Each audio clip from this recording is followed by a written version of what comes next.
নির্বাচনের আগে যখন রাজনৈতিক অস্থিরতা বাড়ছে, হঠাৎ করে আলোচনার কেন্দ্রে উঠে এসেছে একটি শব্দ, গানম্যান। জীবন ঝুঁকির মুখে পড়া কেউ কি সহজে নিরাপত্তা পাবেন, নাকি এটি শুধুমাত্র ক্ষমতাবানদের জন্য সংরক্ষিত? এমন পরিস্থিতিতে প্রশ্ন জাগে, কারা প্রকৃতপক্ষে ঝুঁকিতে, কারা নিরাপদ, এবং সরকার কোন প্রেক্ষিতে গানম্যান বরাদ্দ দেয়? শুধু আবেদন করলেই কি নিরাপত্তা নিশ্চিত হয়, নাকি প্রত্যেক আবেদনের পেছনে থাকে কঠোর যাচাই বাছাই, গোয়েন্দা তদন্ত এবং সরকারি অনুমোদন?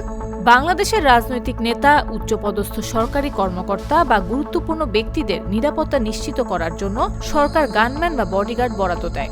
তবে এটি কোনো ঢালাও অধিকার নয়।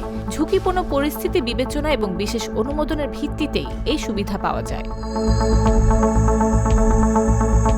আপনি চাইলে নিজে নিরাপত্তা চেয়ে স্বরাষ্ট্র মন্ত্রণালয়ে আবেদন করতে পারেন, তবে সরাসরি লিখিত আবেদন করতে হবে এবং পুলিশ বা স্পেশাল ব্রাঞ্চের তদন্তে যাচাই বাছাই করতে হবে। এই প্রক্রিয়ায় দেখা যায় আপনার জীবনের জন্য নিরাপত্তার প্রয়োজন আছে কিনা, নাকি প্রভাব খাটানোর উদ্দেশ্যে আবেদন করা হচ্ছে। সাধারণত মেট্রোপলিটন পুলিশের প্রোটেকশন ইউনিট বডিগার্ড নিযুক্ত করে, আর গানম্যান নিয়োগ দেওয়া হয় স্পেশাল ব্রাঞ্চ বা বিশেষ শাখা থেকে।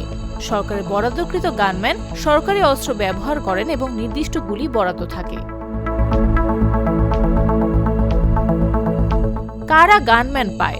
রাষ্ট্রপতি, প্রধানমন্ত্রী, মন্ত্রী, সংসদ সদস্য, বিচারপতি, সচিব ও সমপর্যায়ের কর্মকর্তা এবং বাহিনী প্রধানরা স্বয়ংক্রিয়ভাবে এটি পান।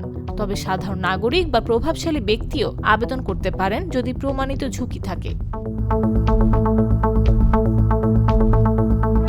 নিজস্ব বেতনভুক্ত লোক বা সরকারি অনুমোদিত বেসরকারি সিকিউরিটি কোম্পানি থেকেও গানম্যান পাওয়া সম্ভব, তবে আগ্নেয়াস্ত্র ব্যবহার করতে জেলা প্রশাসকের বিশেষ অনুমতি লাগে।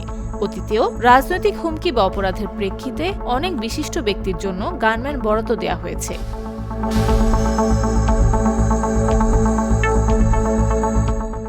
গানম্যান কোনো সাধারণ অধিকার নয়, এটি বিশেষ নিরাপত্তার ব্যবস্থা। সঠিক প্রক্রিয়া, ঝুঁকি নিরূপণ এবং সরকারি অনুমোদনের মাধ্যমে এই সুবিধা নিশ্চিত করা হয়। নিউজ ডেস্ক, জাগো নিউজ।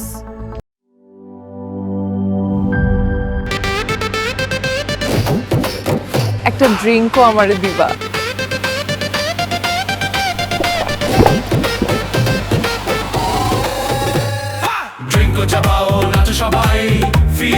ড্রিঙ্কো হাতে তোমার বিয়ের, হলুদের অথবা রিসেপশনের নাচের ভিডিও #ড্রিঙ্কো দিয়ে শেয়ার করে জিতে নিতে পারো সিঙ্গাপুর হানিমুন ট্রিপ।